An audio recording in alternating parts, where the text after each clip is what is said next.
Hi everyone, welcome back to This Week in Fantasy Rugby. Now 4 rounds down with 1 round remaining before we take a month-long break from domestic action for the start of the Quilter Nation series. So this is your last opportunity to end this initial fixture block on a high, and also the last round before the Super Brew wildcard kicks in for PREM and URC. In today's video, I'll be looking back at last week's URC and PREM action and looking ahead to this week's matches. Okay, before we kick on with the video, just a quick couple of notes regarding the upcoming competitions, the Quilter Nation Series and the PWR. So the Quilter Autumn Nation Series game is not live as yet, but it sounds like the launch will be imminent. So keep an eye on the website, it should be coming very soon. For the PWR game, on the other hand, things are starting to look quite unlikely for the start of the new season. But if anything changes, stay tuned to the Fantasy Rugby Geek socials and the Fantasy Rugby Yanks podcast to let you know if anything changes on that front.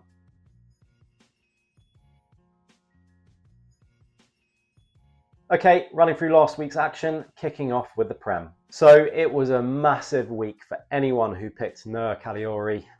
It wasn't to be for me. I didn't even consider picking him. I still had a decent week though, and I'm pretty happy with the way things are going right now. Currently I'm 383 in the world. I got 214 points last week. Anything over 200 is definitely a good week. Captain Eduardo Todoro, 36 points for him. Tommy Freeman, 25.5 points for him. Manny Bosso, 16 points. I had Henry Arundel on my bench that I was very nervous about, but he got 17 points. So in the end, I wasn't too upset by that, considering Bosso got 16 points. Lucio Cinti with a very impressive 21.5 points. Stephen Varney, 11.5 from scrum half is decent. Amanaki Mafi, 13.5. Fitz Harding, 22 points. Tom Willis, 21.5 points. So all in all, very good. I'm really happy with the way that turned out. A quick look at the Fantasy Rugby Geek League table is Scotty1752, who still leads the way, followed closely by Keats, FH98, Borza 97, Bertie Knight, Wilco, Storm Devil, Border, and Dead Ants make the top 10. Quick look at my Dream XV team, pretty disappointing.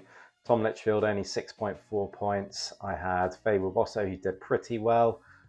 Tommy Freeman was my captain here, 53.1 points. Again, I would have expected a bit more. Eduardo Todoro, 37.3 was good. But elsewhere, Tom Willis, as always, delivered 65.5. Alex Coles, 55.6. And Maro Toji, 47.9.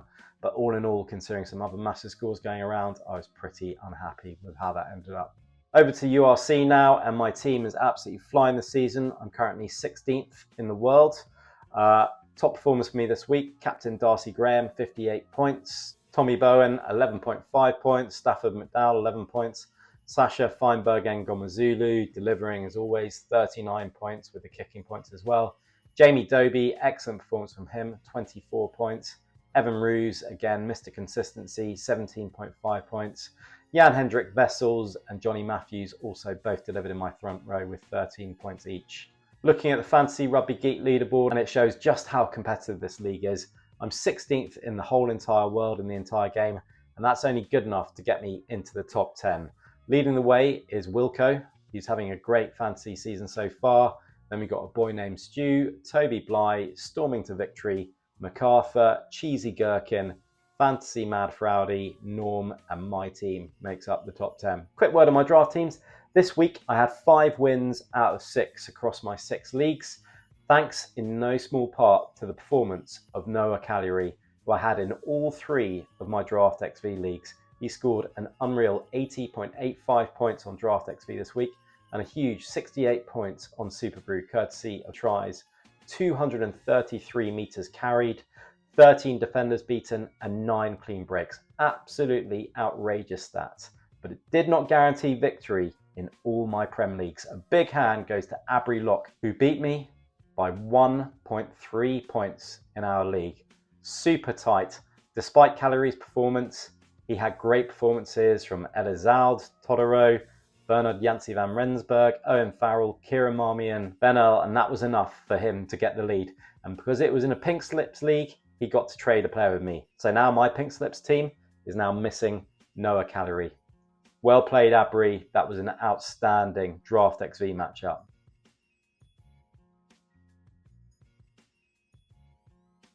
So now it's time to look into who I'm looking at picking for this week's fantasy action across Prem and URC. As always, I'm doing this long before the team lineups have been announced, so definitely wait and see the lineups be announced on Friday before finalising your team. Make sure you check out fantasyrugbygeek.com as well after the teams are announced for the full round 5 picks. Kicking things off this week is the Prem. Some really interesting matches this week, and it sounds like the players in international camp this week are returning to play for their clubs at the weekend. So I'm assuming for this overview that they're going to be available. The matches I'm targeting from a fantasy perspective are Quins taking on Newcastle. Quins were absolutely atrocious away to Exeter in round 4, and they've got to step up in round 5. They're at home and they're playing a Newcastle side that's still gelling. I'm expecting a big reaction from Quins. And then we have Bath at home to an even more injury-laden Bristol. I'm expecting another big performance from Finn and co. Finally, Exeter at home again, this time against Gloucester, and I'm expecting their great form to continue. Looking into my top 5, which does not contain Noah Callery. Obviously, I was massively impressed by his sensational performance in round 4, but I'm not getting hit by the hype train just yet for my Super Brew picks. First up instead is Caden Murley. He's not yet scored a try this season, and had a very disappointing performance in round 4 that was capped off with a yellow card, but he may well get back into his usual level of quality this weekend. He's delivered time and again in seasons past, and with a great home fixture and a big performance required from Quins, I'm backing him to come good. Next up is Manny Fay with Bosso. Another try for him in round 4 has taken him to 5 tries for the season, and despite the performances of Tom Willis, Eduardo Todoro and Noah Callery, he's still the highest scoring fantasy player in Super Brew this season. He's got a good fixture against Glasgow, against Gloucester at home, and I'm not expecting any drop-off this week. Another back 3 this week to look at is Henry Arundel. Bristol's back line is absolutely riddled with injuries, and Arundel could well take advantage. He's also got 3 assists in the last 2 games, demonstrating that his ability is way more than that of just a try scorer. He's not going anywhere from my team anytime soon. Another player who needs to make a statement performance this week is Marcus Smith. Smith did not look his usual self in round 4 against Exeter and was a long way off the pace. A round 5 home match against Newcastle is as good an opportunity as it gets for him to turn things around. Last up is Tom Willis again. Shortly after the final whistle blew on Saturday night, it was announced that Willis will be returning to Bordeaux at the end of the season, effectively ending his international hopes for the current Rugby World Cup cycle. He has received a lot of criticism after this move, and with his focus now purely on club rugby, expect a big reaction from the highest scoring back rower in the fantasy game. I've got absolutely no intention of removing him from my team at any point in the near future. Next up is URC, where the 3 matches that I'm targeting from a fantasy point of view this week is Leinster at home to Zebra. Leinster have had a very disappointing start to this season, and I'm expecting a big reaction this weekend. Then we've got the Sharks at home to the Scarlets, another team that's had a frustrating start.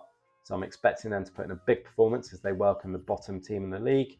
And then finally, I'm backing the informed Glasgow to defeat the Bulls as they make the visit to Scotstoun. First up, we have Jimmy O'Brien of Leinster, just called up to the Irish squad for the Quilter Nations series. O'Brien has been a positive light in a frustrating season so far for Leinster. In round 4 against Munster, he carried for 74 metres, beat 6 defenders, made 2 clean breaks and an offload. On Super Brew, he's consistently scored well in the last 3 rounds, and he should deliver again this weekend at home to Zebra. Next up, we have Kyle Steyn, who started where he left off last season, comfortably one of Glasgow's biggest try threats. He has 2 to his name so far this season, and at home he's a great option to slot into your back 3 this week. Edville van der Merwe has had a tough start to his Sharks career, barring a strong performance in round 1. This week he's got a great opportunity to turn things around as the winless Sharks host the winless Scarlets. I'm expecting this to be a convincing win, and Edville to be in the thick of it. Another player who'd be instrumental for the Sharks if they're to get their first win this weekend is Vincent Shatuka. Barring the Sharks' tough trip on the road in round 3, Vincent has consistently delivered in the fantasy game, and this week his carrying will be absolutely key. And then finally we've got Johnny Matthews of Glasgow, now the highest scoring hooker in the game. Matthews has 2 tries to his name this season, and again this week this may well continue. Matthews is one of those set it and forget it options that always delivers, although if Dan Sheehan starts this weekend, then I may also consider him. And that wraps up my overview of round 5. As always, keep an eye out on fantasyrugbygeek.com, where I'll post my full round 5 picks for both Prem and URC on Friday once all the teams have been announced. And just a reminder that if you want an extra edge, I have my members only site FRG Premium on buymeacoffee.com, For £10 a month subscription, you'll be able to see my personal team reveals for the Autumn Nation, Six Nations, PREM, URC, Champions Cup and others. You'll be able to share your team with me for direct feedback on any changes I recommend. And also you'll gain exclusive access to a members only prize league for the Quilter Nation series with prizes including a £100 voucher to spend at the rugby shop, prizes from Blindside Box, Old Novo and Rugby Wardrobe, 6 months free access to FRG Premium and a fancy Rugby Geek trucker hat. So please sign up, there's a link in my description. If you enjoyed this, as always, make sure you hit that like button, press subscribe for more fancy rugby news, and thanks for watching. Good luck for round 5, make sure you get your teams in.